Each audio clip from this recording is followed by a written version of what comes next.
আপনি কি কখনো অনুভব করেছেন পাপের বোঝা এত ভারী যে নিঃশ্বাস নিতেও কঠিন হয়ে যায়? আর এর থেকে মুক্তির একটা মাধ্যম আমাদের নবী করিম সাল্লাল্লাহু আলাইহি তরফ থেকে পাওয়া সর্বশ্রেষ্ঠ একটি দোয়া রয়েছে, যা প্রতিদিন পাঠ করলে আল্লাহর রহমত ও সওয়াবের পথ খুলে যায়। আর তা হচ্ছে সাইয়্যিদুল ইস্তেগফার, যার অর্থ, হে আল্লাহ, আপনি আমার প্রতিপালক, আপনি ছাড়া আর কোনো ইলাহ নেই।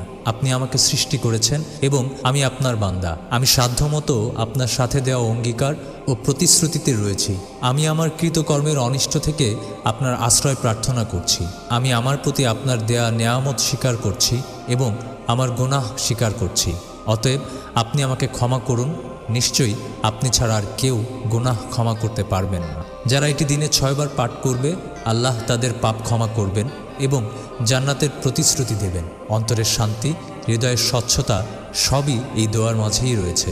তাই আজই একটি সাইয়্যিদুল ইস্তেগফার পাঠ করুন, হৃদয় খুলুন, চোখের জলকে আল্লাহর রহমতে পরিণত করুন।